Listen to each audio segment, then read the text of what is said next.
All right. Okay. Hello and welcome to the ZOOMinar on proteinopathies. Today we have two fantastic speakers, Dr. Scott Horowitz from Denver University and Dr. Samir Maji from IIT Mumbai, India.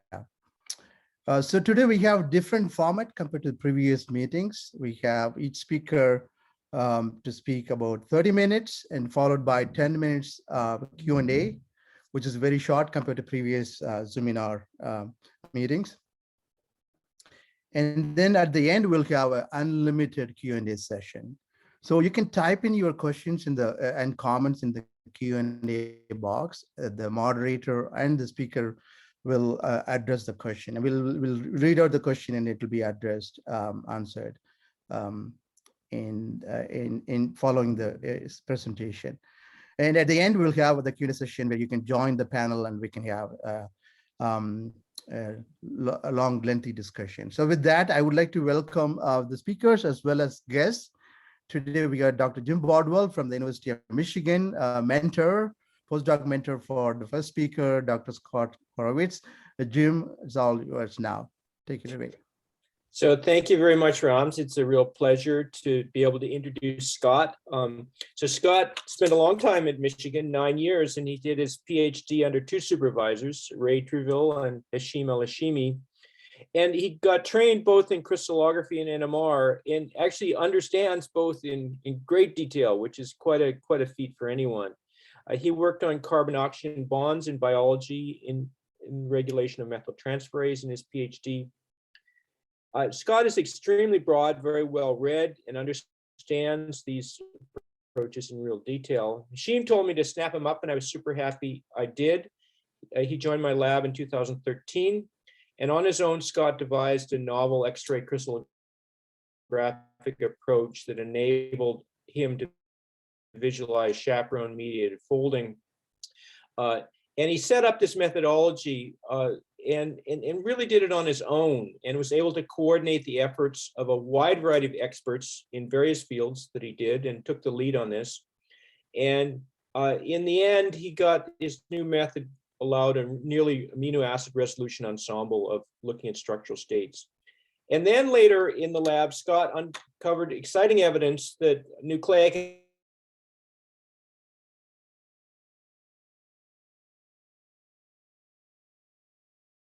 to let him take whatever project he wanted with us. And he left the lab and started his own lab at the University of Denver in the fall of 2017. And we're all very eager to hear what he's found out since he started his own lab. So Scott. Thank you, Jim. And of course, thank you to Rams and Prakash and the rest of the committee for the invite. Of course, this feels strangely like coming home to Michigan, when in fact I'm still in my home office in Denver. But it's great to see some familiar faces all the same. So as Jim mentioned, my lab focuses on protein folding problems, which to this audience is not something that really needs an introduction, nor about what happens when you have stress and aggregation and the diseases that come from that. What might take a little introduction is how nucleic acids are involved in all of these parts. And this is what my lab primarily focuses on. So going back to the late 90s, people started staining aggregates from these diseases for nucleic acids and found there's quite a lot of RNA and DNA bound up in the aggregates from these diseases. So this led to the hypothesis that perhaps these nucleic acids were helping catalyze the creation of these aggregates from the unfolded state of proteins. And that turned out to be the case, that some nucleic acids do that. The way that I started working on this is actually on the other half of this diagram, thinking about how nucleic acids could work as molecular chaperones and help proteins to fold. I should say that the idea for this was very much inspired by the work that was going on in Ursula Jacobs' lab with polyphosphate at the time. So some big questions that I wanted to answer when I started my lab at the University of Denver in 2017. So first, what's the sequence dependence of these effects? You can imagine you have one nucleic acid sequence that's pro-aggregation and another one that's anti-aggregation. Well, you clearly want to be able to differentiate those, and there's probably different roles for those in disease. Second, does this work in cells? So this is especially on the protein folding side of things. There really hadn't been any cellular work in this area done. It was all in vitro. And so whether all these things happen in cells was a big open question.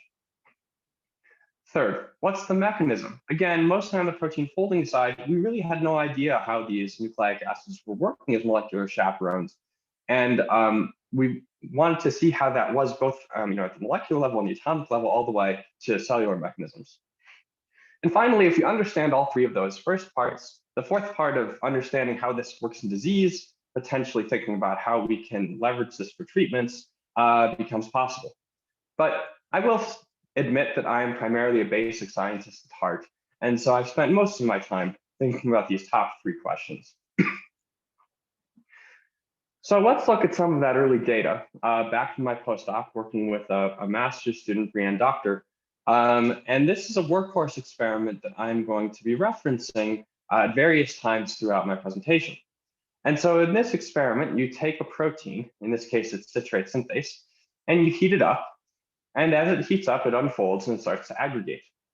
And we measure that aggregation by looking at light scattering. And so you can hear on the y-axis here that we're getting increased light scattering. And this black line here is the protein aggregating on its own. So usually you add a chaperone, and as you add more chaperone, you get decreasing amounts of protein aggregation. This is what we term the whole base activity of chaperones, as it binds to the protein and prevents it from aggregating. So this same assay has now been done on just about every known chaperone. And so we were able to do a comparison as to how effective these nucleic acids were. And the best that we had at the time we were doing this experiment was poly-U-RNA. And so when we compared poly-U-RNA to known molecular chaperones, we found that it was more powerful at preventing aggregation than any known protein chaperone. And this is really the impetus to keep on studying this, because such powerful activity like that probably doesn't happen by chance. So if we want to study the biology of this, we really need to identify the sequence dependence behind this activity first, so we can track it, for example, in cells. So again, here's another similar experiment, again, back from my postdoc, where we took, now instead of poly-U, we have poly-A, poly-G, poly-T, and poly-C. And now we're using those as our molecular chaperones with citrate synthase. And what we can see is that the aggregation kinetics of the protein in each case are different in each case. So that tells us that there's likely some sort of sequence dependence here, but it's obviously not a nail in the coffin experiment, nor does it tell us what that sequence dependence is. So what we did is we spent about 6 months converting this assay into something that would work really well and reproducibly in a plate reader. And so now we can measure 24 sequences and triplicates simultaneously. And this will let us test enough sequences to identify a sequence dependence. So 6 months to optimize the assay, about 3 months to collect this data. And so what we're looking at here is where every single bar on this diagram is a separate 20-mer single-stranded DNA with differing sequence. And on the y-axis, we have aggregation percentage. So up here on the top left is 100% aggregation. These are nucleic acids that don't affect the aggregation of the protein at all. They're terrible chaperones. Whereas down here on the right, we're starting to get sequences that are very good chaperones, and they're doing a good job of preventing protein aggregation. And as you can see, we have everything in between. So this tells us that there is a sequence dependence to these effects. Okay, but what is it? So we did some bioinformatics, and we compared the bottom right part of this graph to the top left and asked what these sequences were and if there was something enriched down here in the good chaperones. And so that sequence motif is shown here. It's a poly-G motif. So we said, great, poly-G. Let's make new sequences where we put poly-G in every single one. We move it around. We put different sequences around it. We play with all the different other variables in the sequence. And so we did that, and we did a secondary screen using those poly-G motif sequences. And that's what's shown here. And so the first thing to notice on this graph is that when you compare it to this one of our random screen, the poly-G enriched screen has a much lower average aggregation. So that tells us that the poly-G motif is in fact important and it is working. However, you can also see that the range is still gigantic, all the way from about 70% aggregation down to under 5%. So it's not just the poly-G motif that's important to the chaperone activity. It's other things as well. It's the other details in the sequence. So poly-G motif. When I saw poly-G motif, I got pretty excited because that sometimes means quadruplexes. And of course, quadruplexes are a form of nucleic acid structure in which you have G tetrads and a metal ion right down the middle. And so you have, instead of a double helix, it's like a former helix. And so I want to know, okay, are these sequences forming quadruplex structure? And so we did some CD spectroscopy, excuse me, for that, and that's shown here. So a sequence 42 is our control single-stranded sequence that'll be coming up several times. 359, 536, and 576 are representative quadruplex sequences that we tested. And as you can see, they are forming a fair bit of quadruplex structure. And we did other tests, for example, fluorescence binders to verify that as well. Okay, so we have quadruplexes. We know that they're very effective chaperones with citrate synthase. What about other proteins? So here we have 4 different proteins we're now testing to see if quadruplexes can work as chaperones with them. So that citrate synthase here, luciferase, malate dehydrogenase, and lactate dehydrogenase. And inside the red box, we have quadruplex sequences. And outside the red box, we have single-stranded DNA sequences. And so what you can see is that the quadruplexes are working much better as chaperones in all 4 cases. And so what this tells us is that the quadruplex is not just working as a chaperone for one protein, it's able to do this very generally, and with proteins that have very different structural and chemical properties. Okay, so we have a general powerful chaperone in vitro. That's great, but does it work in cells? So near the end of my time in Jim's lab, I started working on this idea of using fluorescent proteins as folding biosensors. And this is inspired by work going back almost decades now on using GFP as a sensor for protein folding in E. coli. And when I say GFP, I mean wild type GFP, the sort that comes out of a jellyfish. And the reason for that is because it folds very slowly and is not very stable in E. coli.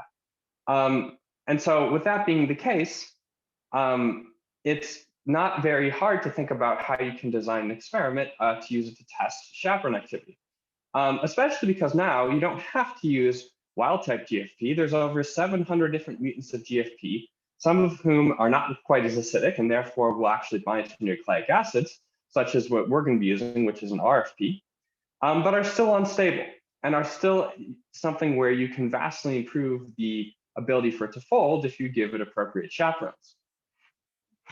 So the idea is here we take our RFP, put it in E. coli, we put our quadruplexes on plasmids, we put them in, and we ask whether we get more folded protein, which is of course easy to measure for fluorescent proteins by the amount of fluorescence you get, the brightness or the intensity.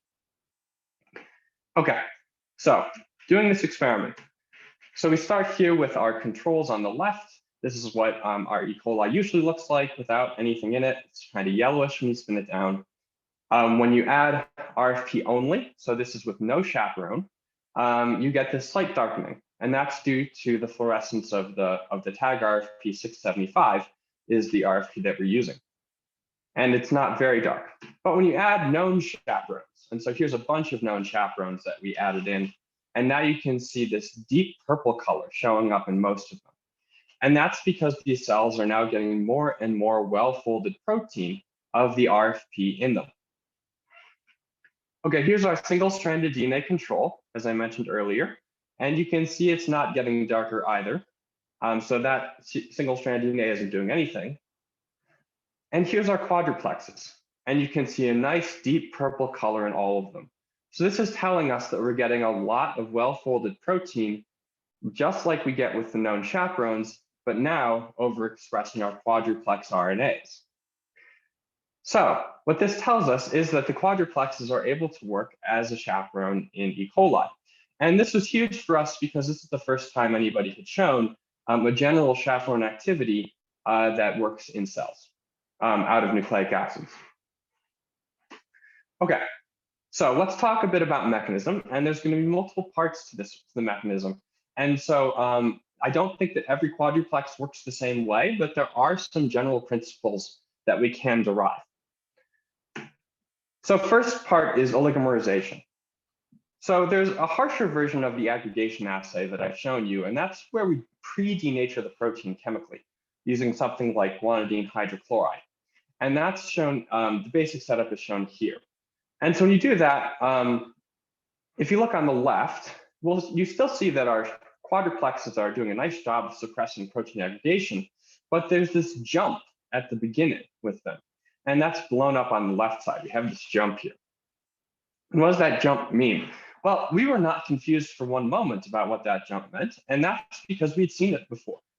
We had spent some time looking at bulk DNA before we knew what sequences to look at, and at much, much higher concentrations of bulk DNA, you also see chaperone activity, and you also see that jump at the beginning when you do this experiment. And we had investigated this quite thoroughly with the bulk DNA and found that what that jump represented was the fast formation of protein nucleic acid oligomers. And some examples of that shown here. And so the one I'm showing you is for the bulk DNA, but the same thing happens with quadruplexes, just much, much lower concentrations of quadruplex needed to make this happen. And so you can see, that the DNA is these silvery threads, they're snaking in and around the protein oligomers and binding them together. And so this is something that happens very fast, and these are kinetically stable. And so that's part of where the chaperone activity that we observe actually comes from. But anyway, this oligomerization is not true for all quadruplexes, and for some quadruplexes, it's more prevalent than others. And in some, it doesn't stop aggregation. In fact, enhances aggregation. And so that's something that we think is quite important from a disease perspective. So when you look at multiple diseases, such as, for example, Fragile X and the FMRP protein, it binds to quadruplexes that we think are pro-aggregation, and it starts to aggregate. Similarly, in ALS, you have FUS, which is known to bind quadruplexes. Actually, these days, just about every protein that I can find that's known to aggregate in ALS, known to be mutated in ALS, is a quadruplex binder and binds to quadruplexes that enhance aggregation. Similarly, C9orf72 in ALS is a quadruplex. So I'm thinking that the quadruplexes are not innocent bystanders here, that these are pro-aggregation quadruplexes that are driving these diseases. Okay, so mechanism 2, protein folding. I'm going to take us back to my postdoc for a bit for an experiment that I did in protein folding. And so this experiment, you take luciferase and you denature it and you incubate it with your holdase, and then you incubate it with HSP70 afterwards at room temperature for refolding. And then you measure luciferase activity over time. So obviously the luciferase doesn't refold on its own, it's all aggregated. When you add poly-U RNA, which is again what we had at the time in my postdoc, we also got no refolding.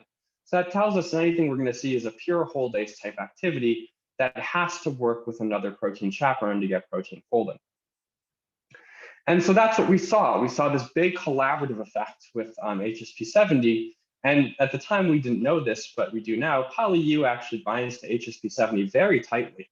And it's a way that poly-U RNA stability is regulated under stress in the cells, but it's probably also a mechanism for improving the activity of HSP70 and perhaps targeting it. But anyway, the point here that I wanted to bring forward was that my expectation was that these quadruplexes are holdases. And what they do is they just prevent protein aggregation the same way that poly-U did, and they're not going to have any activity in protein folding. But we should test this, right? People are wrong sometimes. And so I was quite scratching my head when we purified the tag RFP675 and we tested its fluorescence. And so when we did a chemical denaturation and dilution, we saw no fluorescence out of the protein alone. It did not refold on its own. But instead, when we added our quadruplex, we saw this nice robust fluorescence and refolding. And so I should remind you, there's no protein in this experiment other than tag RFP675. There's no HSP70. This is just the quadriplex and the tag RFP675.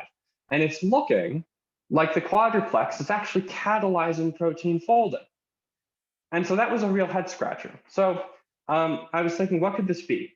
Well, I had heard about a property of GFP some time ago, which is a hysteresis and folding. And so this hysteresis and folding describes how the unfolding of GFP is very fast.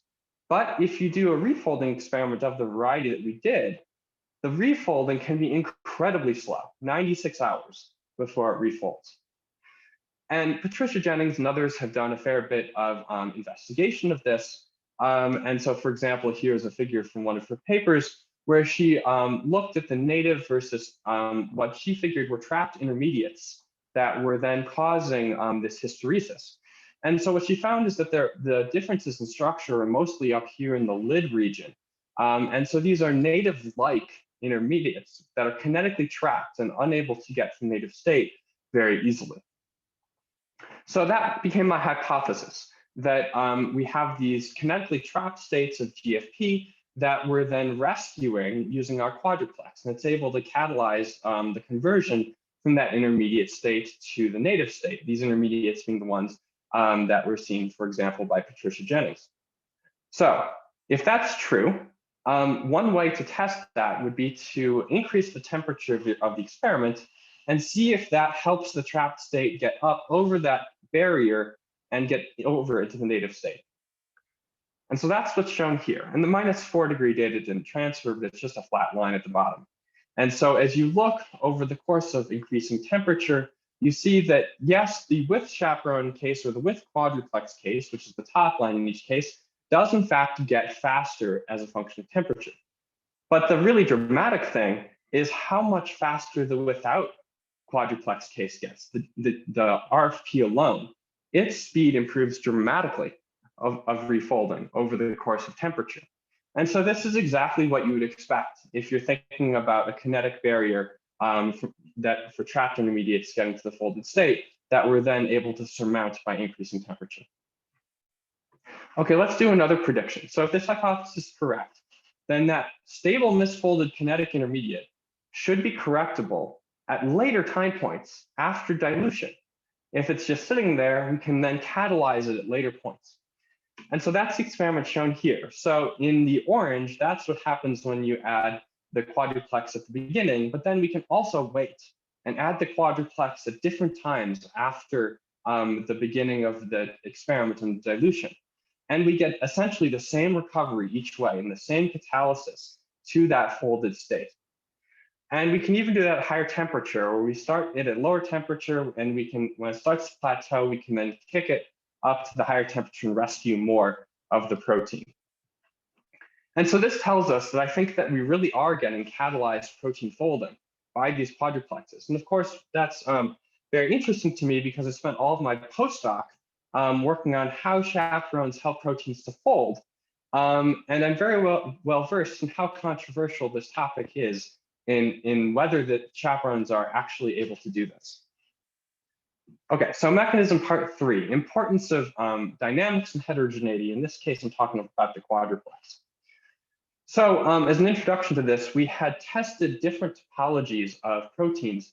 And so we have anti-parallel quadruplexes, parallel quadruplexes, and 3+1 hybrid quadruplexes. And the anti-parallel quadruplexes are terrible chaperones. They actually usually increase activity, aggregation. For example, I was mentioning these in ALS. With parallel, we're okay, but the 3+1 mixed quadruplex is really the best chaperones. So these are 2 recent structures that we then started investigating further. So here's the structure of LTR3, for example, and we started making mutations all along it. And we saw some that were worse in aggregation and some preventing aggregation, some are better preventing aggregation. I'm going to, for this talk, want to focus on mutation 6 and mutations 12, which were our best chaperones out of this assay. And why did they improve? Well, so we did a native gel of all of these, and 6 and 12 are highlighted on this graph. And the thing that you should notice out of them is that we have more bands on our gel in those. So we have more number of conformational states. We have larger formations of different size quadruplexes, probably presenting different surfaces that the protein can bind to.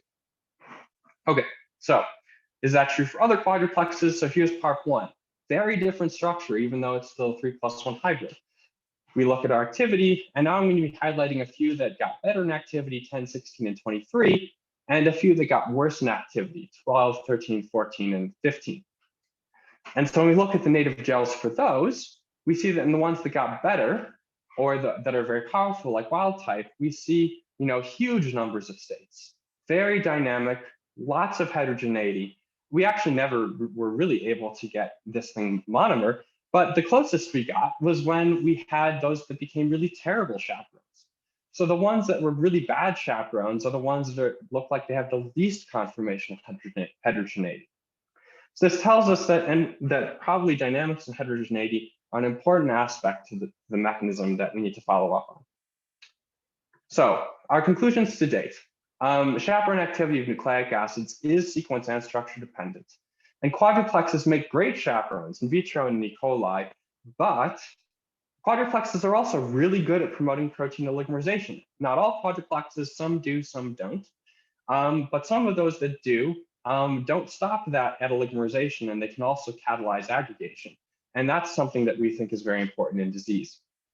Chaperone quadruplexes can catalyze protein folding, and the activity of these quadruplexes appears to be very dependent on conformational heterogeneity. So in conclusion, we're really now investigating all aspects of these different protein folding pathways and how nucleic acids are involved, and finding that they are important in all of them. And so I'd like to conclude by thanking the people that did this work. So Ted Littberg, a graduate student in my lab, has focused primarily on the oligomerization and has done the LTR3 work. Adam Begeman, a former undergrad in the lab, did the screening that discovered the quadruplexes were important in the first place. Ha-Hyun Sun is a postdoc in the lab who has done all of the E. coli work. Jess Wang is a new graduate student who did the part 1 work I showed. And Veronica Huizar-Cabral is an undergrad who has done all of the protein folding in vitro work. And with that, I will end, and I will happily take any questions that you have. Okay, great, Scott. So we'll start with an easy question from the first. What's the effective RNA length? What's the shortest length that works? So we haven't done a stringent test of length with the quadruplexes yet. So we did this first with bulk DNA, and the answer was it depended on what protein you were looking at. Some it didn't really matter. And anything short, longer than 10 or 15, which it makes sense because that's, maybe one protein binding site, worked just fine. However, with some proteins, getting longer DNAs helped the activity considerably. And our assumption there was that it had to do with the diffusion to form these oligomers on the bulk DNA. With the quadruplexes, we have not done a serious length-dependent test yet. My guess is that longer quadruplexes may give us more conformational heterogeneity, and that might be something that we're replicating in those results in native gels. But we haven't stringently done that test yet with the quadruplexes. So I'll just personally follow up on that a little bit. So I noticed, what were the most effective sequences within the poly-G set? And related to that, I noticed that nearly all your mutants that improved activity became more poly-G-like. In fact, they were all changes to yeah, and it's a really interesting thing that we've noticed as well. And I mean, first of all, I should say that pure poly-G, just 20 Gs in a row, pure parallel quadruplex is a pretty mediocre chaperone. To get it to be really good chaperone, we found that having things that are usually somewhere around 65 to 70% guanines usually gives us the best activity. Now, I think that in part that has to do with having good quadruplex formation, but also I think that sometimes we're seeing what I would call impure structures, where we have pairings and different quadruplexes formed because you have so many guanines and they can form so many different tetrads. And so I think that's part of the reason why we see such good activity when we have lots of guanines available, because it's essentially increasing the heterogeneity possible by giving it more tetrads it can form.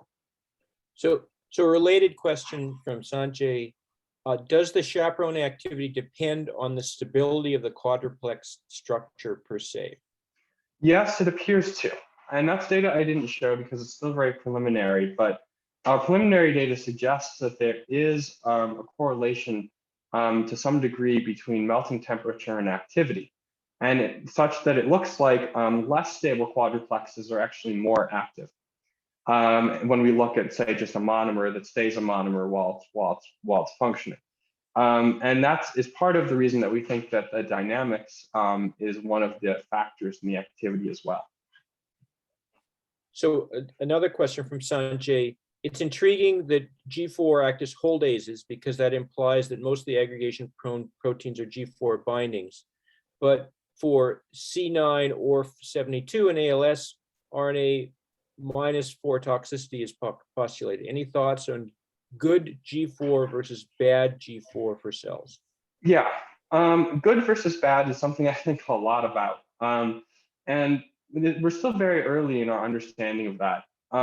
My guess is that the bad quadruplexes are the ones that usually get the attention because they're the ones that will draw the headlines because they're causing disease. Determining good quadruplexes can be rather tough, but I do believe that there's probably I can't say that I'm the most versed in the C9orf72 literature, but I would not be surprised if some of the controversy surrounding it comes from the rather fickle nature of when quadruplexes can be good versus when they can be bad. Okay, a question from Sunhill. Is there one conformation in the heterogeneous mixture resulting in lower aggregation, or is it better to have a mixture always? We haven't been able to fully test that yet, but in everything we've found so far, there's never a time where decreasing the heterogeneity increases activity. It's always been that if you increase the heterogeneity somehow, your activity goes up.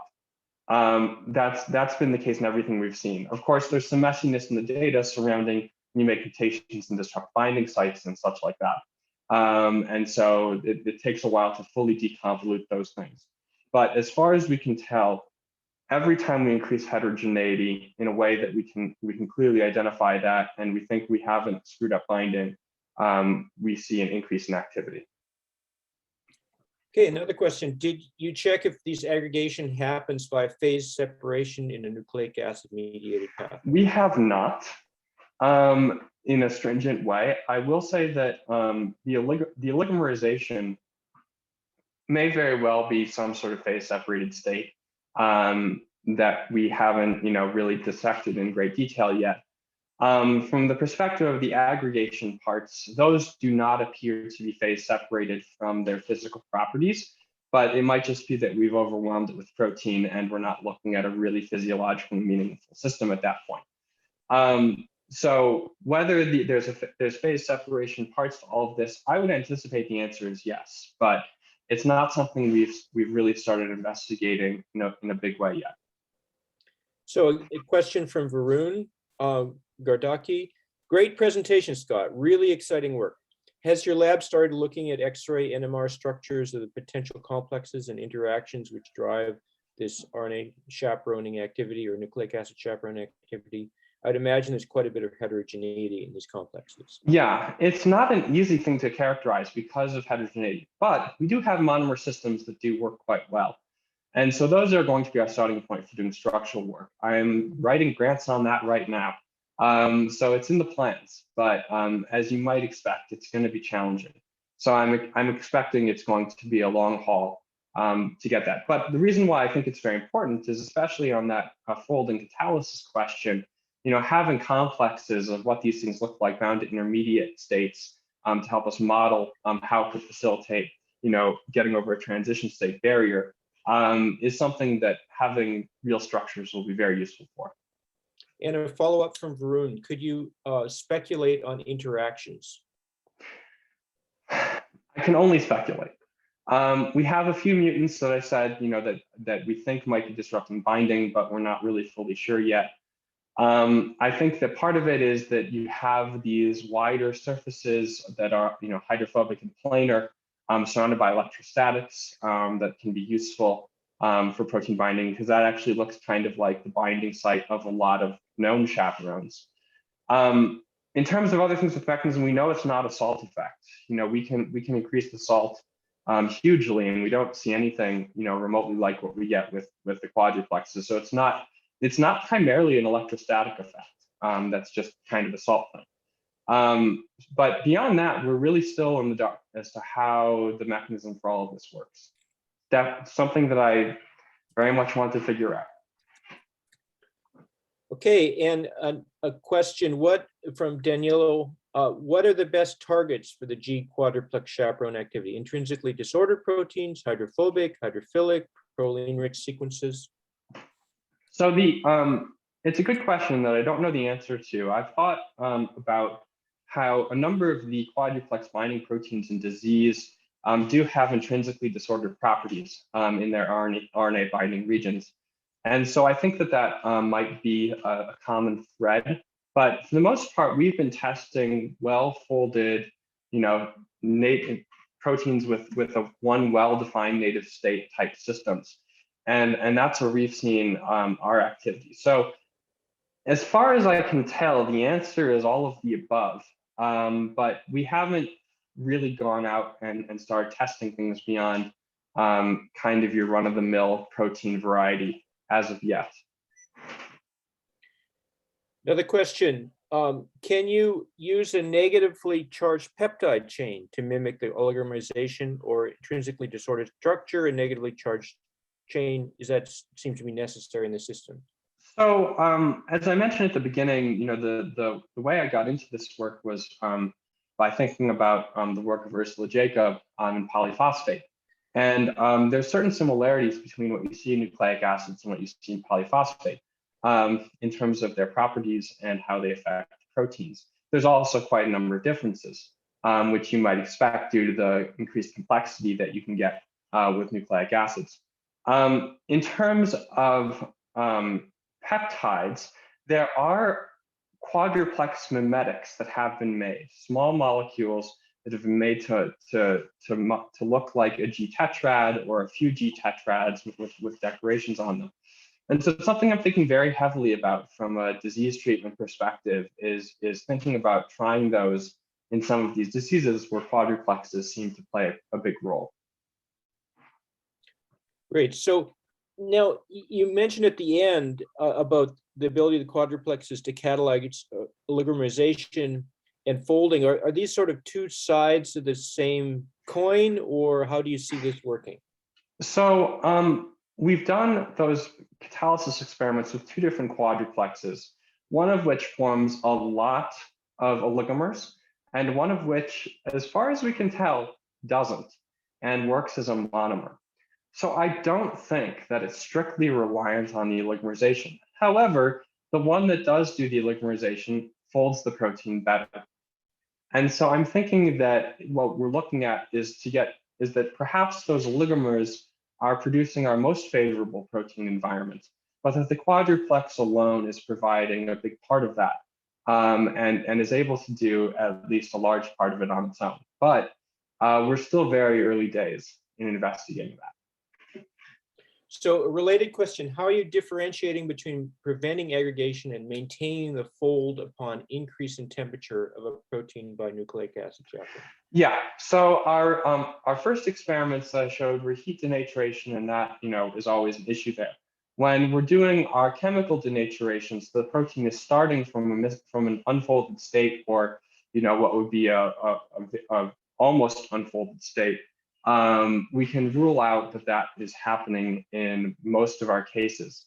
There's a few cases where we haven't yet tested them in the denaturing experiment, but for the most part, we know that that's not happening. Okay, well, there's a bunch more questions in the chat, which I guess we'll get to later, but now it's 10:40, so I think that we should probably go on to the next speaker. Thank you very much, Scott. Great job. Okay, thank you all. Great talk, Scott, and very efficient, Jim. Fantastic. Our next speaker is Dr. Samir Maji from IIT Mumbai, India.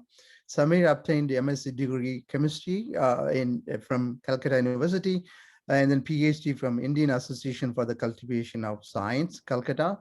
He then did postdoctoral research at Harvard Med School and later at UCLA with Dr. David Teplow, working on research related to Alzheimer's diseases.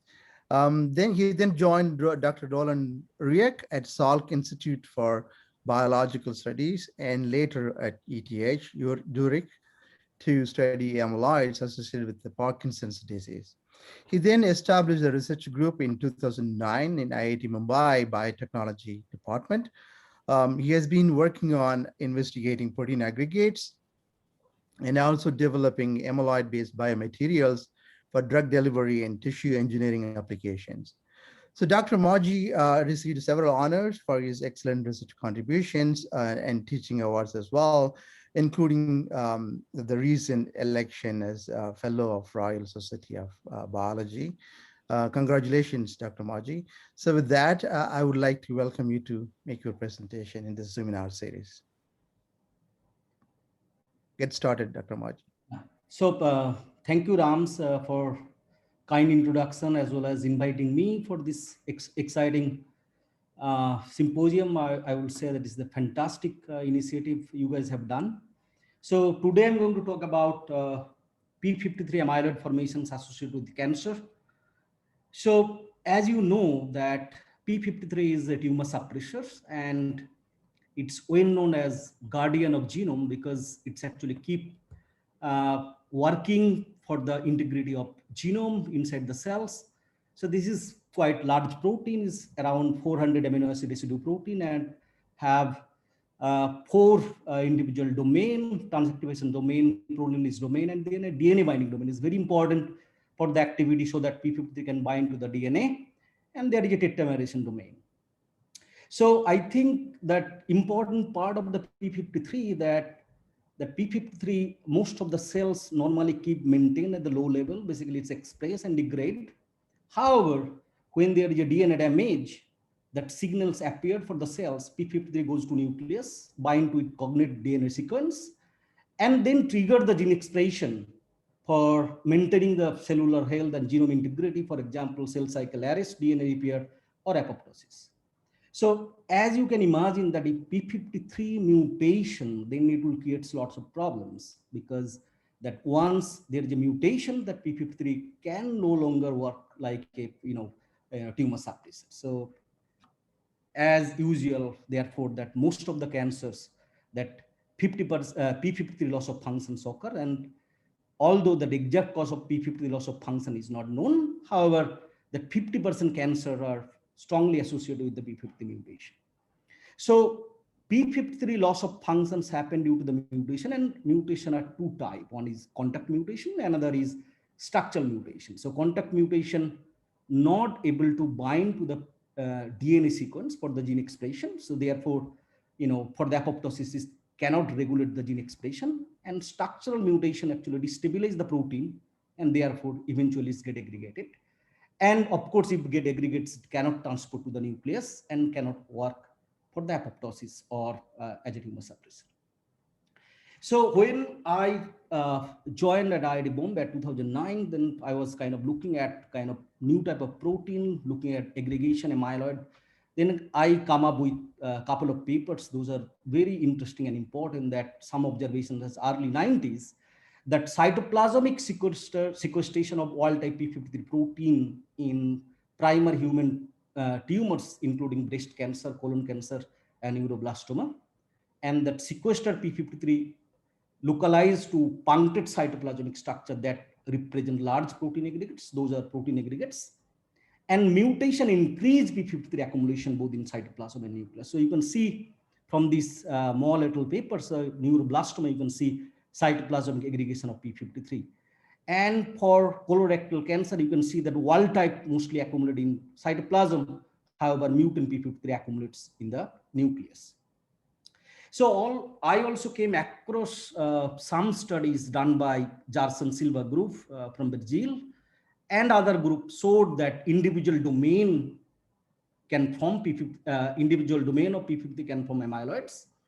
And also 2011, there is a paper came that modification of P53 by cholesterol-derived aldehyde in inflammation-associated cancer lead to amyloid formations.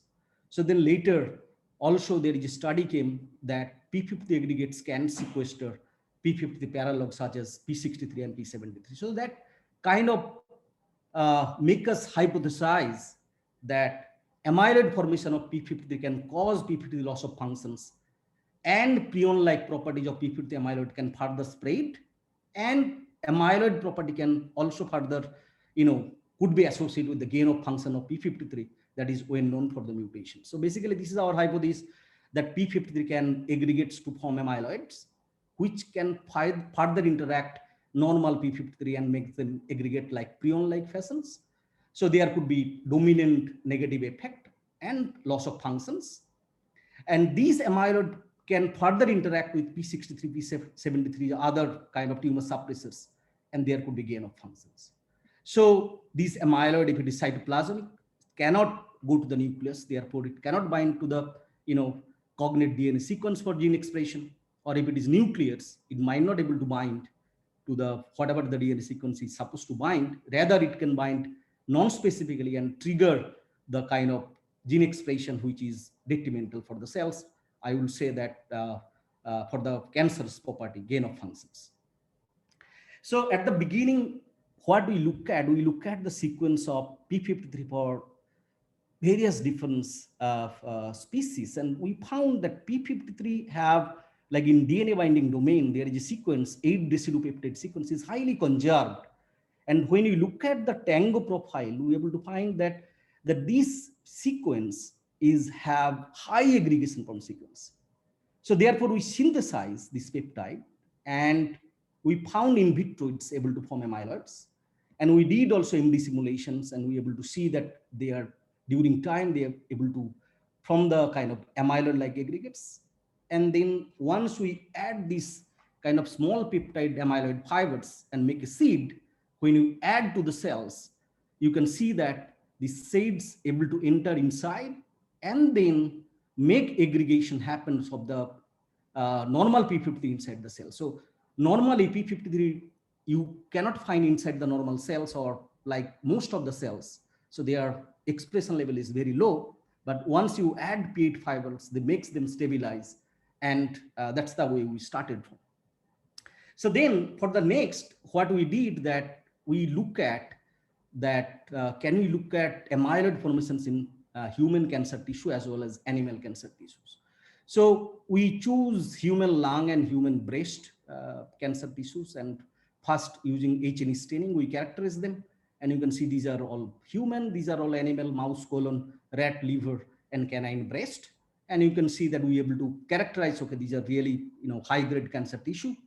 And then when you look at amyloid specific OC antibody, we were able to found that human breast carcinoma, human lung carcinoma, mouse colorectal, and rat hepatocarcinoma, it is highly colocalization with P53 and OC antibody. So that kind of suggesting that P53 aggregates inside the cancer tissues are amyloids.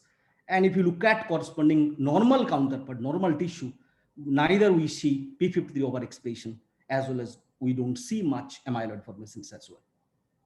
So then as people have done for the Alzheimer's and Parkinson, they're able to isolate amyloid from the brain and characterize. We done similar way. We isolate amyloid from the tumor tissues, and then we characterize them whether they are amyloid-like or not. Then we did OC antibody staining. So we did for the breast and lung carcinoma, we were able to see they were able to bind high OC, therefore could be amyloid. We did X-ray refractions, and they are showing like kind of cross-metastatic structure.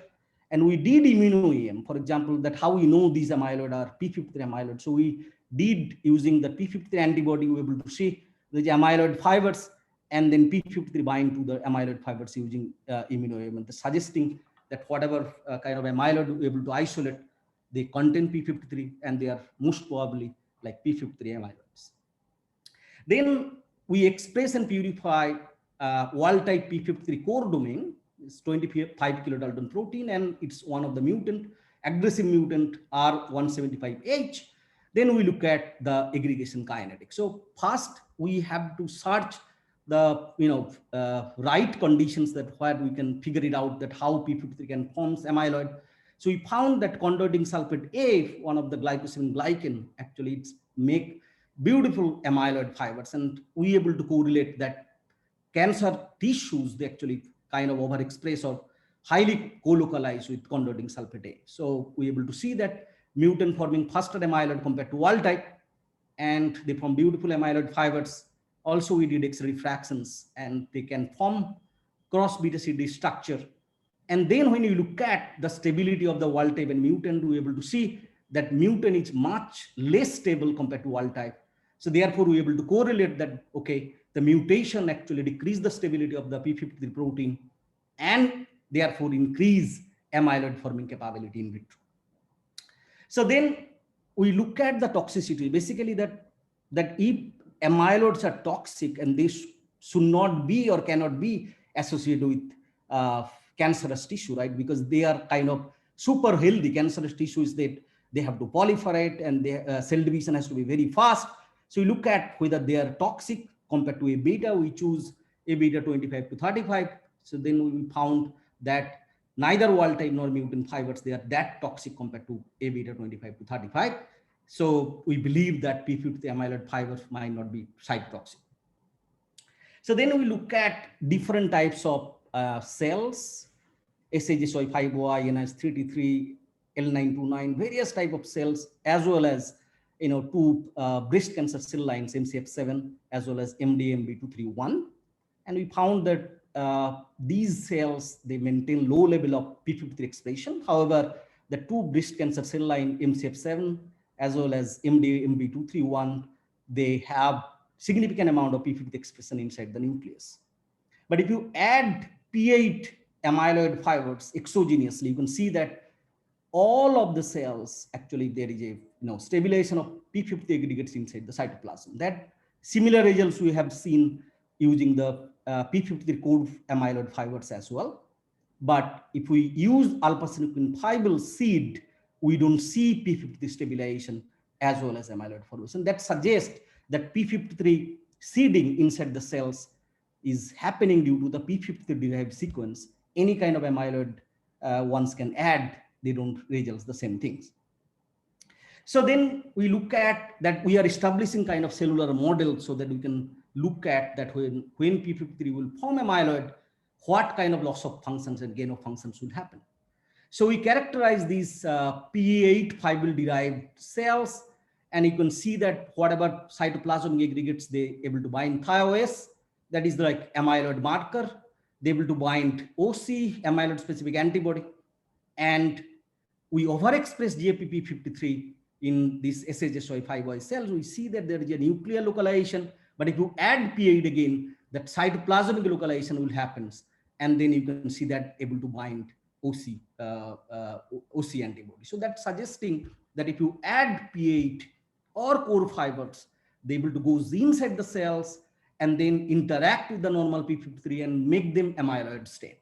And that could be due to the proteasomal inhibition and eventually make kind of aggregation. So when you look at aggregation marker like a proteostat, you can see you're highly co-localized with aggregation marker proteostat. And so if you inhibit the proteasomal degradation by MG132, you can see almost similar extent of aggregation stabilization, similar like a P8. So then, since we establish a robust cell model where either we can have normal cells or we can have cells with P53 amyloid, so we try to understand that what is the effect, loss of functions, for example, apoptosis, cell cycle arrest, or gain of functions like EMT and invasion. So whether these cells acquire these kind of property due to P53 amyloid. So as obvious that when we make P53 amyloid inside the cells, they could not able to bind DNA. And when you look at the gene expressions, interestingly, we can see that in presence of stress like actinomycin D, which is supposed to induce the apoptosis, or nocodazole, which is supposed to do the cell cycle arrest, you can see that apoptotic genes, they actually goes down in presence of P8 fibers, but anti-apoptotic marker goes up. So cell become much more healthy if you make P50 amyloid inside the cells. So you can see that phenotypic analysis. For example, this is the normal cells. You can see 99% of the cells are healthy. If you add actinomycin D, you can see that 42% are healthy and rest of them, they are going for cell death. But if you add P8 fibers prior to addition of actinomycin D, you can see that much more healthy cells are persist. So they are like behaving like a normal cells. So that means that there is some kind of phenotype these cells are acquiring, which able to inhibit the actinomycin D mediated cell death. So you can look at the cell cycle arrest experiment in presence of nocordazoles. You can see that this is the normal cells. But if you add nocordazoles, you can see that huge number of cells is actually arresting in G2M phase in presence of nocordazoles. If you add P8 fibers prior addition of nocordazoles, you can see that cells now behaving like a normal cell. So they're able to actually overcome the effect of nocordazoles. So then this is the loss of functions. That means that cells no longer able to do apoptosis, cell cycle arrest in presence of stress. Now we want to test the gain of functions. So if compared to normal cells, the transformed cells actually make bigger colony or larger colony in soft agar colony formation assay. This is very traditional assay in cancer biology. If you can look at that normal cells, I means that without treatment of P8 fibers, they make very small colony. But if you treat with P8 fibers, you can see they make much larger colony. So that means that these cells kind of acquiring much more transformation capability. So then we look at that can these P53 aggregates transfer from one cell to another cell like a prion-like mechanism. As you know, that for prion, there is a 3 distinct kind of stages it works. For example, so your amyloid has to go in, it has to be internalized inside the cells. Then there is a templating inside the cells, it's like a seeding. And then amyloid has to go from one cell to another cells through nanotube or cell-cell contact. So that's the way prion-like transmission happen from one cell to another cell. So we look at that how P53 amyloid works in these fashions. So we make P53 core amyloid fibers, rhodamine level fibers, and then we add kind of normal cells, SHSY cells. We able to see that they able to seed that P53 amyloid-like aggregation inside the cells. You can see that yellow means they are highly colocalized. That means they are direct seeding, templating. And there is a lot of green spots suggesting that there is amplifications of amyloid inside the cells. So then we wanted to do the full length P53 amyloid internalization in the cells. So what we did, we first add P8 amyloid, and then P8 amyloid which goes in and make normal P53, full length P53 aggregates. We make the cell lysate, and then add the cell lysate to the fresh cells. You can see that during time, that full length GFP53 aggregates, they are going in with time. So we got almost similar data if you add core fibril treatment as well. So you can see this is the core fibril treated cell lysate, and this is the control cell treated lysate. You can see that there is a big difference. That means that full length GFP53 amyloid aggregates can able to enter into the cells. Then when we look at, for example, we stain the cells with P53 antibody.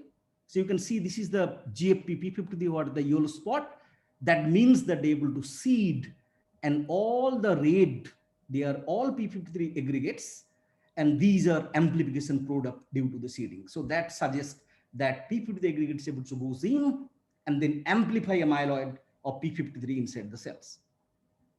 So to understand cell-to-cell transmissions of P53 amyloid aggregates, what we did, that we label the rhodamine core fibers, and then we internalize inside the cells, and then these cells we co-culture GFP level the cells. So then we look at the GFP level cells, whether these cells having red puncta. So that if there is a red puncta, that definitely coming from other population of cells containing rhodamine core fibers. So we do see significant population of cells, GFP cells, acquiring the red puncta of P53 amyloid fibers, suggesting that P53 core fibers able to go from one cell to another cells. So we did the similar experiment using P8 fibers for full length P53 protein. So basically we internalize P8 fibers and make P53 amyloid, and these are GFP level P53 amyloid, and then we co-incubate with M-cherry level protein, M-cherry level cells. And you can see that M-cherry cells, they are kind of containing GFP P53 amyloid, suggesting that GFP P53 amyloid must transfer from host cell to M-cherry containing cells. So that's suggesting there is cell-to-cell transmission of the P53 amyloid. So then we ask that if there is such a gain of functions and loss of functions, that means that if somehow P53 amyloid infection happens, then normal cells should transform into tumorigenic cells. That is the question we next ask. That if we take the normal cells and add P53 amyloids, there should be loss of functions and gain of oncogenic functions. And then it should transform. We should look at the transforming capability. So we choose kind of normal epithelial MCF10A, that is the most frequently people use as control for the breast cancer cell line, MCF7 and MDM231. And we also choose the HFA fibroblast cells. So then when we add these P53 core fibers, sonicated fibers to the cells, interestingly, we see there is P53 aggregates inside the nucleus. Of course, some population of cells containing cytoplasmic as well is quantified that mostly these aggregates gone into the nucleus. And we characterize using OC antibody and they able to bind OC. And then we look at that whether since P53 aggregates goes into the nucleus, whether they have they have a DNA binding capability and there is a transcriptional activities there or not. So we did assay and we see there is a huge loss of transcriptional activity using luciferase assay. And we're able to see that once P53 amyloid goes in, so that P53 cannot able to do the transcriptional activity. So similarly, similar experiment we did in terms of actinomycin D, we can see there is a huge loss of apoptotic functions and gain of functions, number of colonies are increasing when you add P53 core, and there is also proliferation. So his cells are now much more proliferative. So that means that they are gaining kind of tumorigenic functions due to P53 amyloid. Then we ask that is there any survival advantage of these cells containing P53 amyloid? So basically we culture and then we passages from one generation to another generation. You can see that MCF10A, when it is untreated, that after T5 generations, they are mostly dying. But core amyloid treated, you should remember that the core amyloid treatment is done in first passages only, and subsequent passages we didn't do anything. So all amyloid, exogenous addition of amyloid, they are all gone. So that means that cells are transferring this seed from one generation to another generation. And due to that, you can see MCF10A, there is huge amount of survival benefit. And that is same observation we got for HSF cell line as well. And when you look at P53 amyloid status, we can see that up to T7 passages, you can see huge number of P53 amyloid aggregates accumulation happens inside the nucleus. So that suggests that the P53 aggregates can goes from one generation to another generation. And due to loss of functions and gain of functions, these cells having now much more survival advantage and able to make colonies and able to inhibit the apoptosis. So there is huge benefit. You can look at that transcriptional activities similarly like goes down, cannot able to bind DNA. You can look at the senescence, that is should be the property. If you look at MCF10A and MCF10A in presence of core, in fifth generation, you can see there is almost no senescence.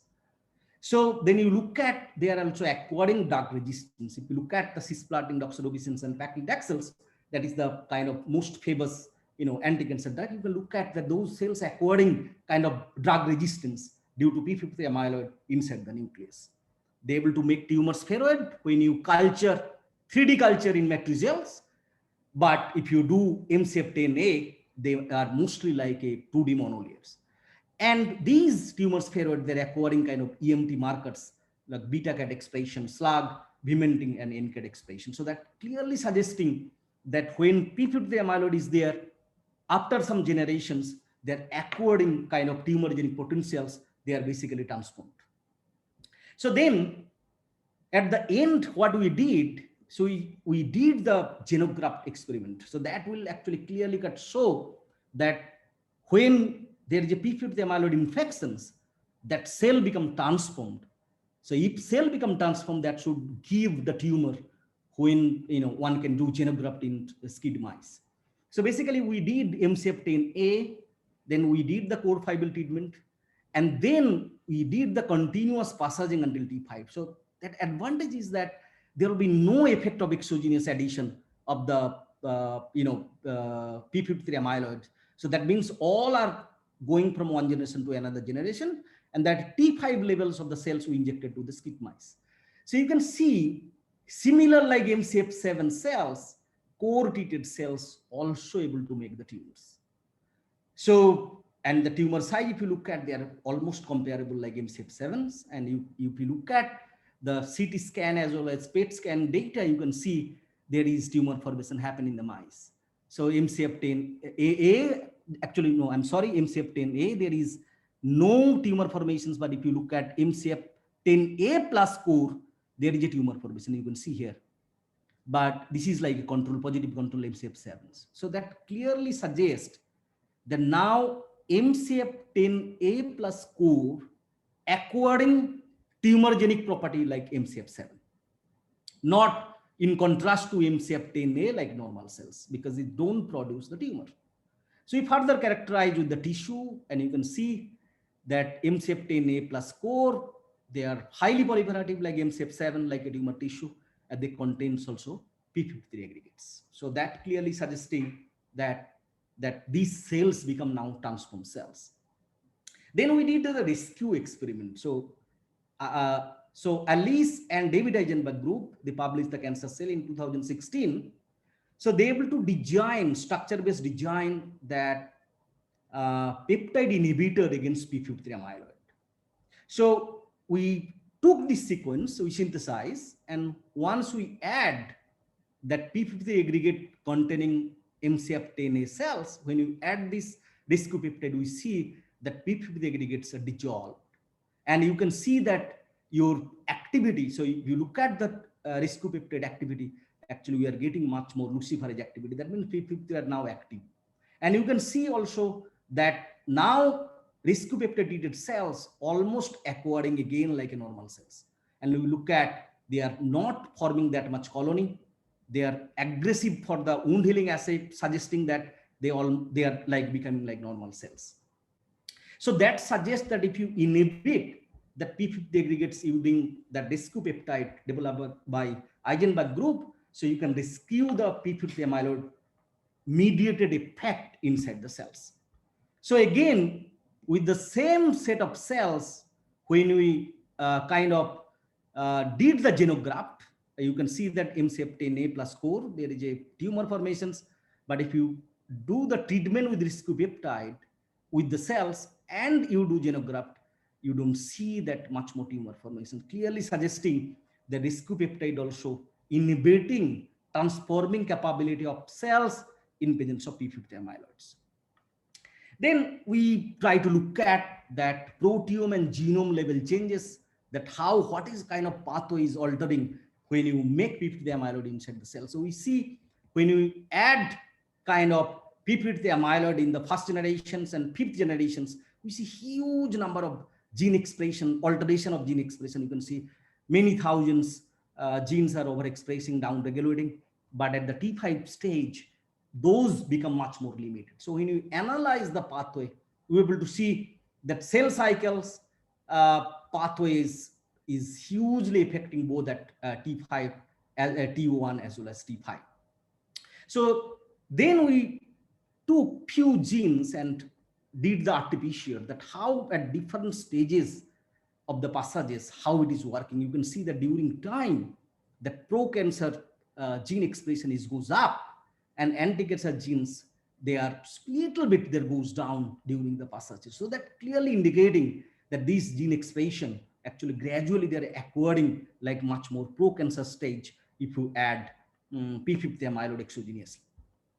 So we did also proteome level changes. So you look at the proteomics as well as you can see that almost few hundred proteins upregulated, downregulated. We analyze. There is all are associated with either P53 direct target or P53 independent targets. So huge number of proteins alterations happens, and we are currently analyzing all those data and coming up the kind of meaningful pathway to target. So this is the kind of T5 stages. You can see, of course, that kind of expression level at T1 or alteration level at T1 is much more higher compared to T5.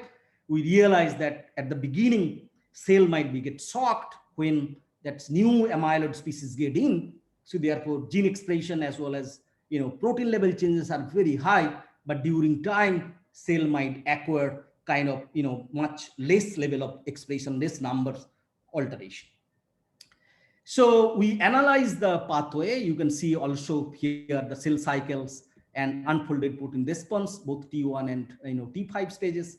And then when you look at both microarray and proteomics, we're able to see that, for example, MAP kinase, CDK, and these are some chaperones, they are altering. So we are targeting one after another. For example, I can show you one of the data that we target, we knock down the CDK1. You're able to see that with siRNA, you can see that we're able to knock down significantly. And with this knockdown, you can see drastic effect if you add actinomycin D. So now you can see much more cell death. But if you do kind of scramble sequence, you don't see much this effect, suggesting that P53 amyloid mediated pathway, that we can probably decipher that what kind of pathway is taking and can we target them. So with this, I will conclude that P53 amyloid are strongly associated with tumorigenic transformation of the cells and might be strongly associated with, if not all, but at least few type of cancers. And there could be infectious, but much more study is required. So I will thanks that all kind of Indian funding agency, they are kind enough to give me enough funding to run my group from last 12 years. And also that my group, and I will say they are very hardworking. This work mostly done by Simol, Soikat, and Ombuja. Two part of the work done by Ombuja, and as well as Satya and Ajay, and also all the collaborators, Sadhana, Pradeep, and Sachin Jadhav from Agarkar Institute. So thank you, and I will be happy to take the questions. Yeah. Thank you very much, Samir, for the great talk. Let's give a couple of minutes, for a minute at least, for Q&A, questions to be posted in Q&A. Let me begin with one question here. You said you briefly touched upon a short peptide, which is a direct segment of the P53, which is entering the cell and cross-seeding P53, right? How specific it is to only P53? Does it cross-seed other proteins? This is a good question. So we did the opposite experiment. We did with alpha-synuclein amyloid, and we don't see P53 aggregations. But due to probably it will be much more specific, as you can see that we use the P53 code domain in later stage of study. So, but of course that I might take a look that how PID is much more specific or not.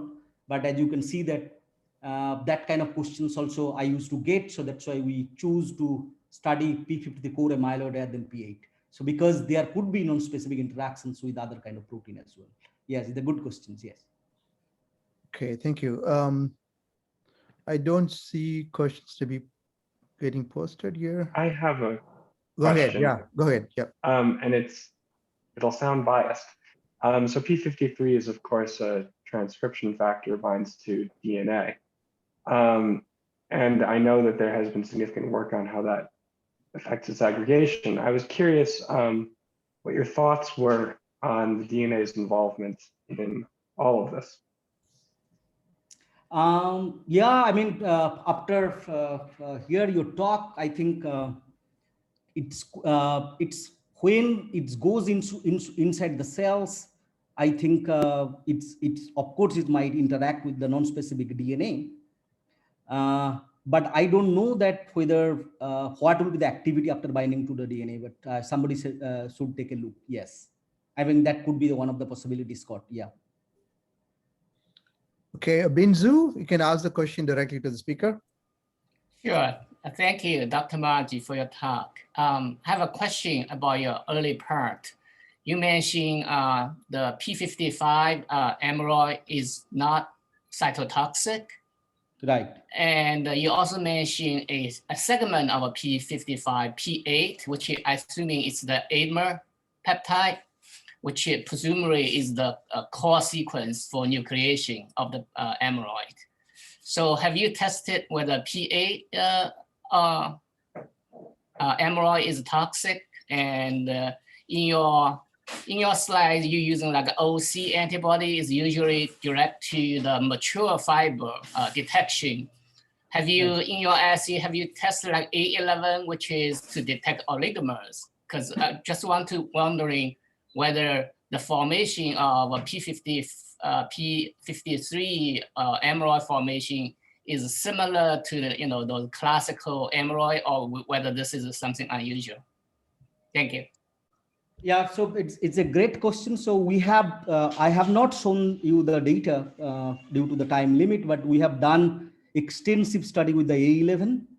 So basically we able to see that occasionally we see A11 immunoreactivity in cancer cell, but they are not that much kind of co-localized in the tissue. So I will say that strong correlation with P53, I mean OC antibody we got, but with A11, so I got, but it's not strongly co-localized, that suggesting that oligomers kind of might not be that much stable inside the cancer tissues. So, however, when we did in vitro aggregation kinetics, we have done A11 antibody staining during time using dot blot. We are able to see A11 activity actually goes up at the beginning, then during time it goes down, while as OC activities goes up. So while oligomer population goes down, amyloid fibril population goes up. So yeah, so we have done a lot of experiment with A11 and that published in CDD paper, whatever I referred. Yeah, thank you. Sunil, can you ask the question directly to the speaker? Oh, sure, Rams. Thanks. Hi, Samir. It was really nice. So I have a quick question about your proteomics data. And I was wondering that if you have looked at during the aggregation of P53, if you have looked at the levels of MDM2 concentrations, like during aggregation, how they change, because obviously MDM2 is a natural partner and it try to under stress conditions, obviously it try to get I guess cleave or regulate the concentration of MDM2, sorry, P53. So it's a very good question. So I think if I remember, I didn't look at carefully the proteomics data yet, but if I remember correctly for the RT-PCR data, that MDM2 is P53 actually is the target for the P53, right? So P53 expression goes up and MDM, so basically it's transcribed by P53 DNA binding capability, right? That's so if I remember correctly, that I think that MDM231 actually goes down during time. Okay. So right now I really don't remember the artificial data, but I will again go back, take a look proteomics and microarray data, what happening with MDM2. Yeah, I will do that.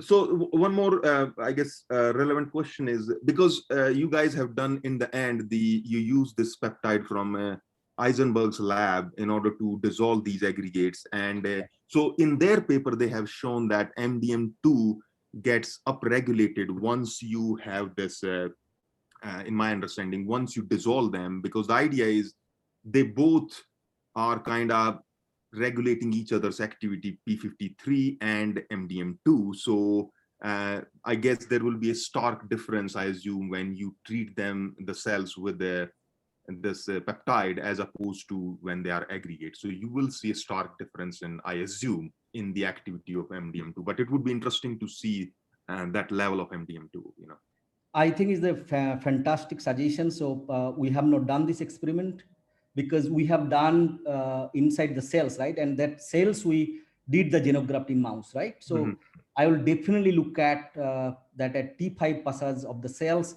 after addition of rescue peptide, what's happening in MDM2 levels. Yes, I will definitely look at. So Sure. that is great suggestions. Yes, I will look at. Yeah. Thanks, Maji. It was a nice presentation. Thank you. Thank you. Thank you very much. Yeah. Giuseppe, can you ask a question? Can you hear me? Yeah. Oh, okay. Well, very nice talk. I just wanted to ask a question about cross-seeding between the wild type and the mutant P53 amyloids, whether that is relevant in the in the loss of function of apoptosis. So can you please repeat again? I wanted to ask a question about cross-seeding between wild type and mutant P53. Can you hear me? Yes. Okay, I was wondering whether cross-seeding between P53 mutant amyloids and wild type P53 can have a role in the apoptotic loss of function that induces cancer. This is a great question. We have not done study with mutant P53 cross-seeding. So Yes. we just did with wild type P53 core segment fibrils we just added to the cells. Right. But I am sure once it's from amyloid, there will be no difference. For example, this is a great question again, I'm saying, because if P53 mutant form very fast amyloid formations and can seed the wild type P53 as well. I see. So I don't have any doubt that P53 amyloid from mutant P53 will be seeding wild type P53. I will not have a doubt, but I will again do the experiment with mutant P53 core domain fibers. I will do that. Yes. But Okay. but without doing experiment, I will say it's going to work. Yes. Okay. Thank you. Thank you. Yeah. Very nice work. Thank you. Thank you. Thank you, Samir. And now let's open up the panel for accepting questions for both the speakers, both Scott and Samir. So here's a question for Scott. Sumay, can you ask the question directly to the speaker? Speaker one. Hi, Scott. It's a very interesting talk. And I think your system somehow reminds me about phase separation. And it's about multimer and multimer interaction.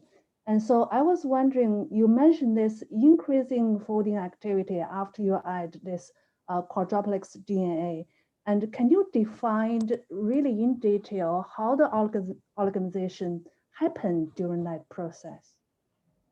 Yeah, so it's obviously a really interesting question, and the stoichiometry and the valency of the interactions, I think, is the critical piece. I'm thinking of, a lot of simulation work, especially that's been done showing at a coarse grain scale, when you have things that can multimerize in multiple ways, you get phase separation. And I think that it's the same thing we're seeing with our oligomerization, but we haven't tested it in the same way, that oftentimes you see in phase separation, because our states are extremely heterogeneous, and so it's hard to define them perfectly. Although it is something that I'd like to do. I do think that that process probably is going to help the folding, but we do get robust folding using quadruplexes that only work as monomer. So I think that it's part of it, but it's not all of it, is my guess. But I do believe that it is a similar type of mechanism for the oligomerization that you were suggesting. Can I ask, I don't know much about quadriplex. Is it only form within the molecule, or it's intermolecular forming? Both. So you can have inter and intramolecular quadruplexes. And so when we see on our native gels those larger states, those are intermolecular quadruplexes in large part, whereas of course our monomer is an intramolecular quadruplex.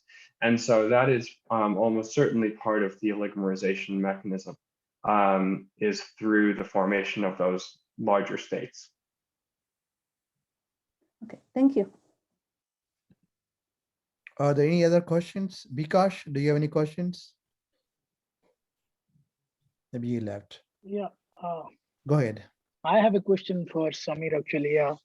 So I think yeah, you are mentioning about like the transformation of these seeds from one cells to other cells, just like prion. So I'm just wondering, like in case of prion, it has been established that those long fragments of the fibers need to be fragmented before they transfer from the mother cell to the each cell. So I'm wondering, like if this is the case, you are also observing for P53. Like, is there any fragmentation before transformation? I think that is obvious because that in the cells we don't see fragmentation mechanism. So, but basically when we add P53 amyloid in vitro, we have to fragment artificially using sonication. Otherwise, it will not goes in. But inside the cells, generally, so it's take like after certain length, it will be fragmented anyway, and then goes from one cell to another cells. So I don't know actually how to look at the fragmentation inside the cells. I have no idea. Like in East, I think people have already made the model like where the chaperone, like co-chaperone activity actually involved for that kind of like fragmentation. Sure. I mean, that could be the possibility because we have seen chaperone overexpression, HSP70, HSP90 overexpression at the T1. So that means that for prion maintenance, I now I guess what you were talking about. So probably for the prion maintenance, chaperone might also work when they cannot refold the proteins. Yes, possibility is there, but somebody has to take a look. Yeah. Anup, ask your question. Yeah. Hi, Hello, Anup. Dr. Hi, Maji, Anup. how are you? Hi. So it was a nice talk. So I have one question regarding P53 physiological function. Like depending on the localization of P53, it's whether it's in the nucleus or in the cytoplasm, it has different kinds of functions. Like within the nucleus, it's most like a transcription factor, but outside the nucleus, it can have a different function. Just to give you an example, autophagy, which is an important degradation machinery in the cell, is affected by P53 differently depending on its localization. Right. So in your experiments where you are introducing the amyloid-like P53, do you know how it affects the the existing P53 functions or its localization per se?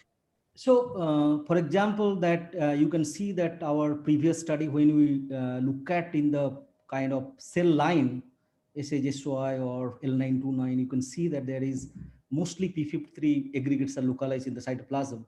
But when we look at kind of much more like a primary cell like MCF10A and HHF, we see that kind of nuclear protein aggregates, P53 aggregates. So of course that that it could be that like a Huntington's, so there could be different mechanism the way it can enhance the tumorigenic potential. For example, the pathway at the nuclear aggregate and the pathway of cytoplasmic aggregates, it could be different. So as P53 have both cytoplasmic and nuclear functions as well.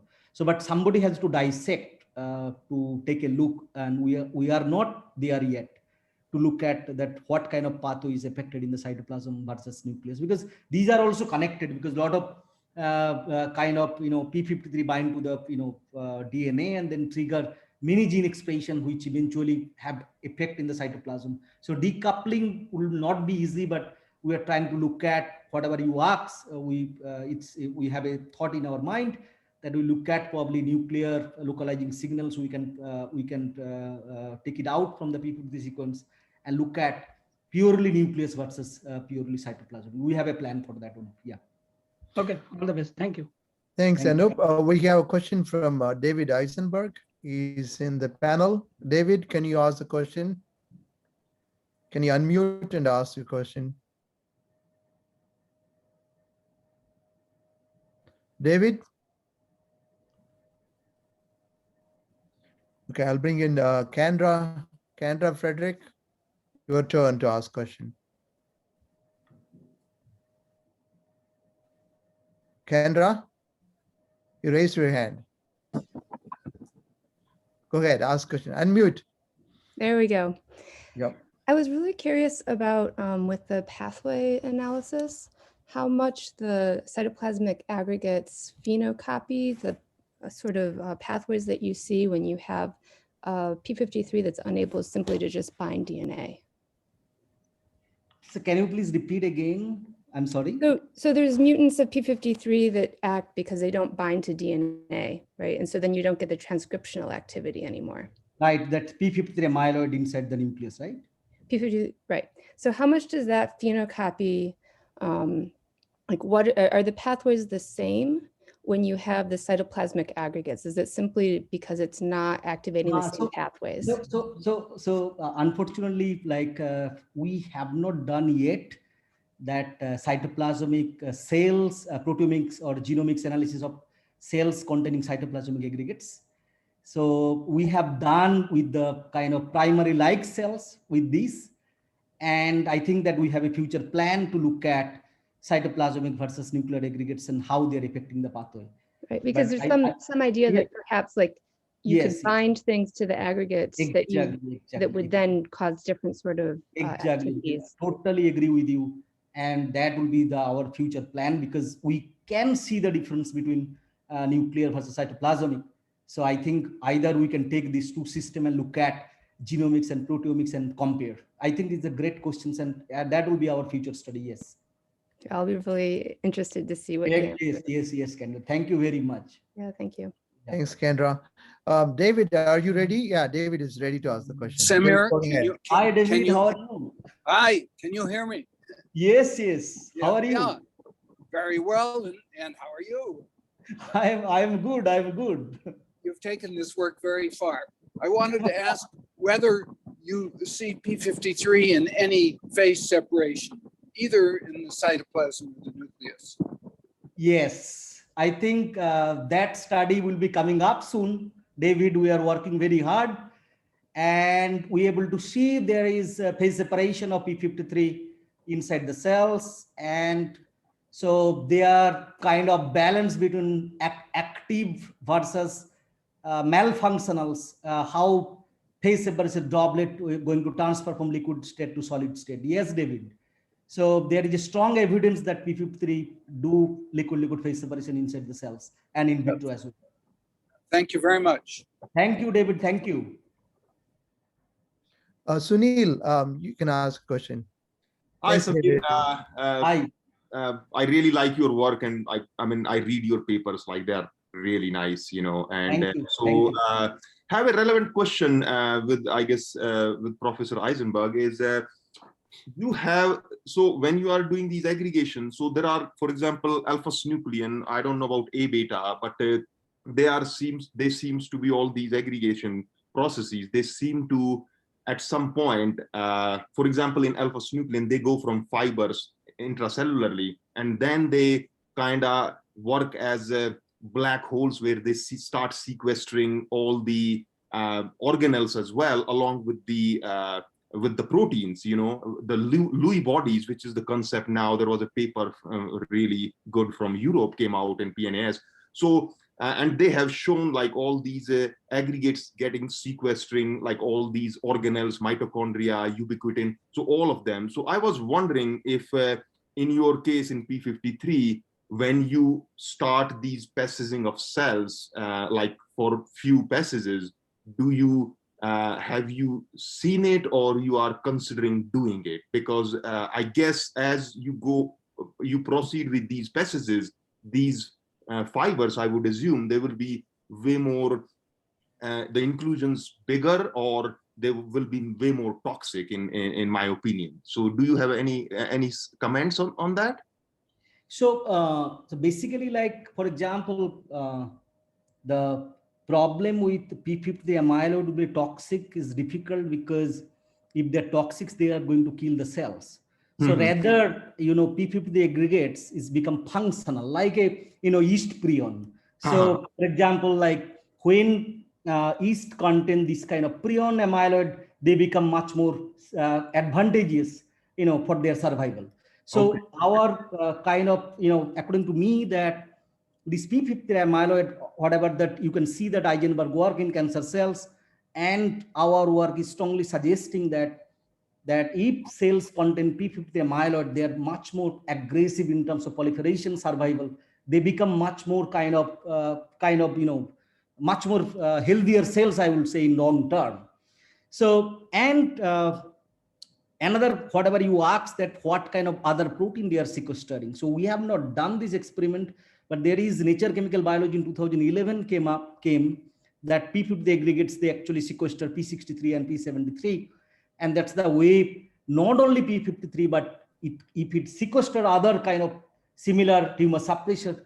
So one protein aggregation can bring like, kind of reservoir of taking out all the tumor suppressors and making worse scenario. So you can see that there is a situation, I think there is I forgot that publications, there is one publication he showed that P53 aggregation actually bring much more drug resistance capability. So that means that they become much more aggressive, basically. Okay. Yeah. Because other tumor suppressor might also not work when P53 is not there. Yeah.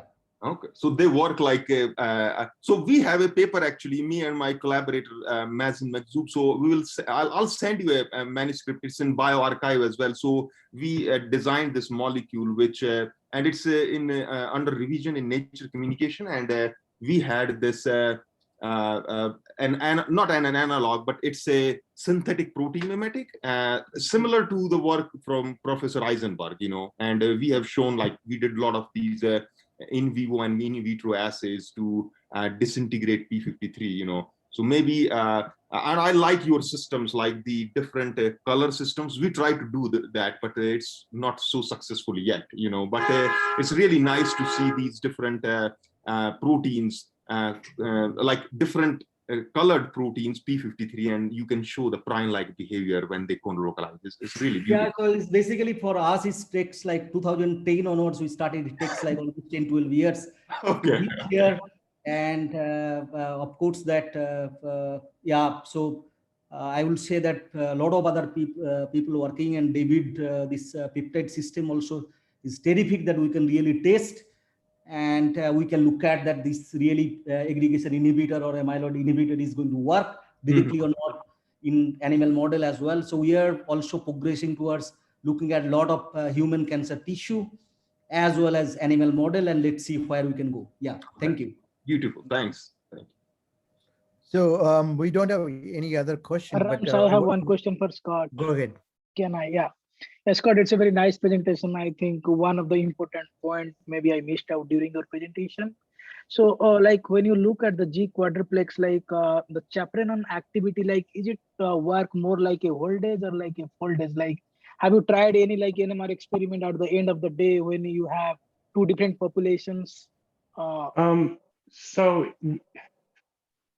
I mean, whole days activity, we definitely see. Full days activity, we also see. And the full days activity is catalytic. So what, the question of whether those things are separate or the same, we don't know. And so that's something that we'll have to continue to work on, looking at these things structurally, making mutants, et cetera, in order to probably separate out those two effects, see if they are separate or if we're really just seeing one continuous activity. Okay.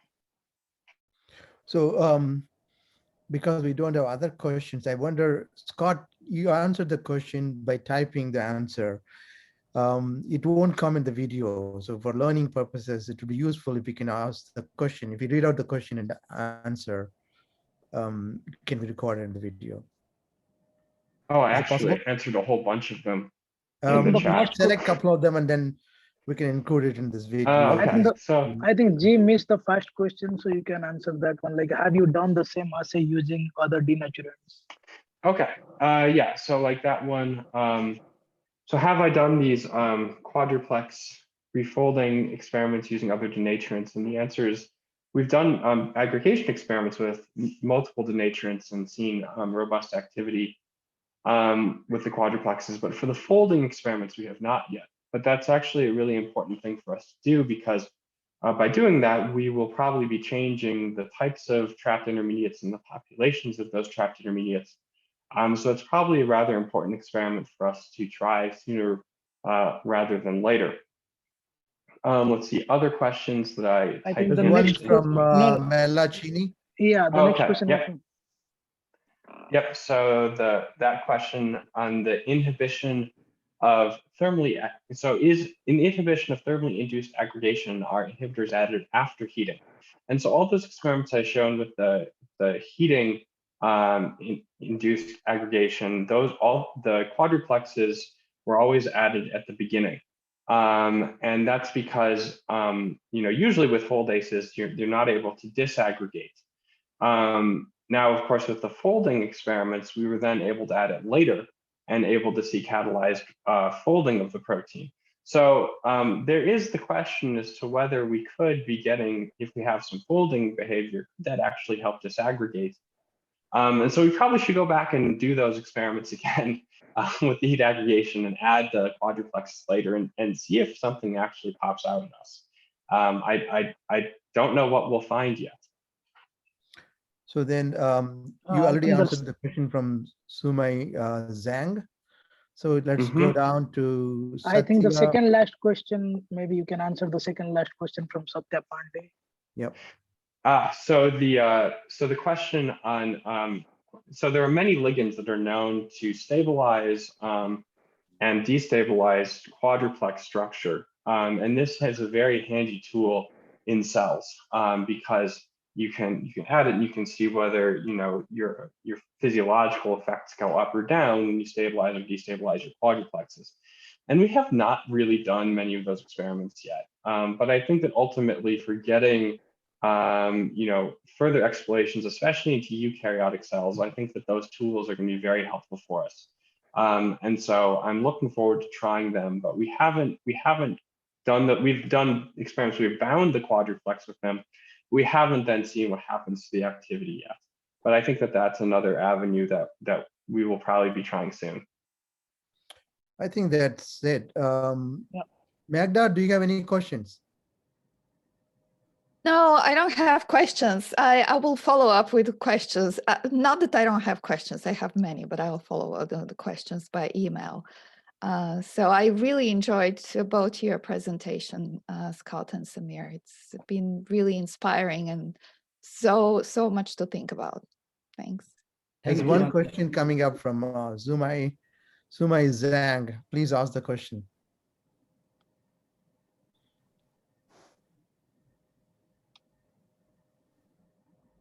Hi. Sumai? Yeah. Oh, yeah. I just come back. I have this questions for Samir, that when you label your P53 fragments, does it also fibrillate the same as without the label protein? So most of the time what we do that we put the 10% label protein and 90% the unlabeled protein together for the labeling of the fibers. So that affect the fibril formations or property. So is that I able to answer?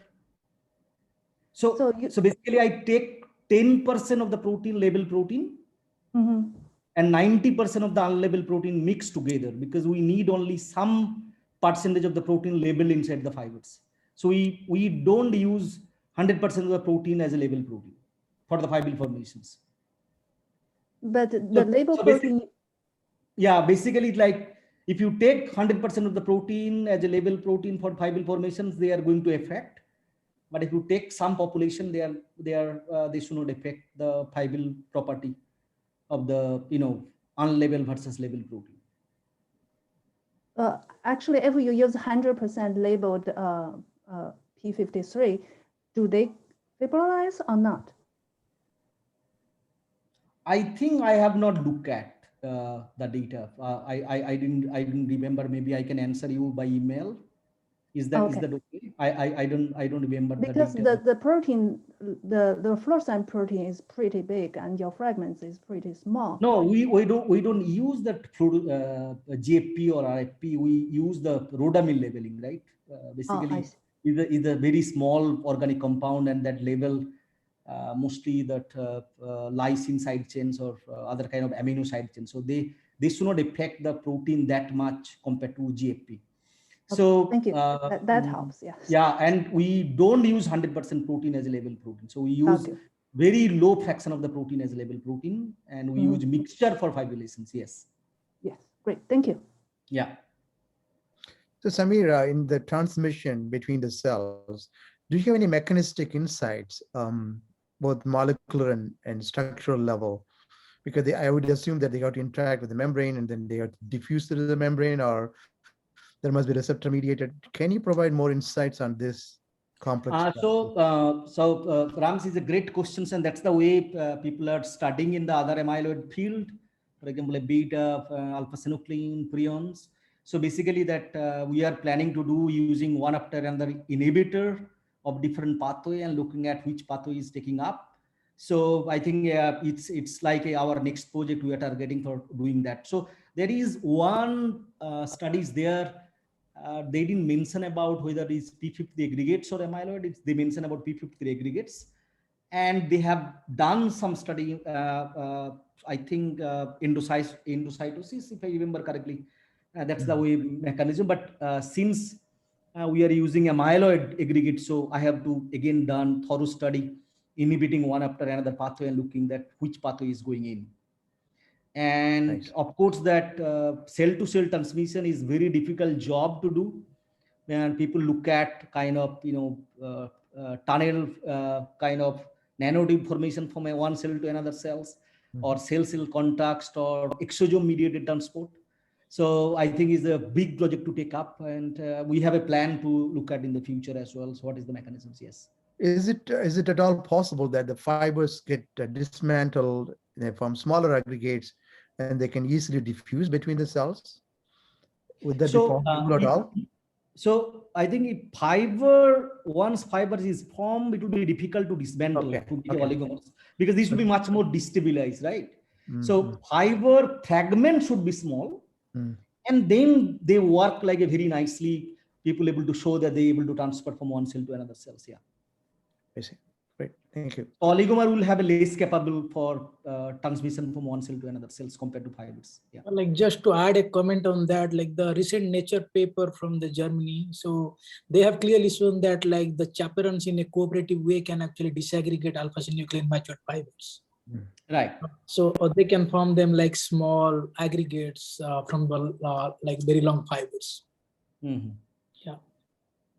Yeah, I mean, yeah, that will be like very interesting to look at how chaperone probably playing a role, whether they're able to disaggregate if we, or they're able to make the small, like a prion maintenance, the way chaperone works. So I think that will be interesting to see how it works. Yeah. Great. Thank you very much, Samir and Scott, for great talks and great Q&A. This is one of the best Zoominar we had. So thank you very much for making it more lively and enjoyable. And thank you very much for having me. Enjoyed it very much. There are a lot of questions we got, and well attended as well. So we liked it. Thank you. Thank you, Ram. Hope you will continue to attend and participate in this Zoominar. That's important. Thank you. Okay. Bye, guys. Thank you. Bye. Bye. Bye. Bye. Bye. Bye. Bye.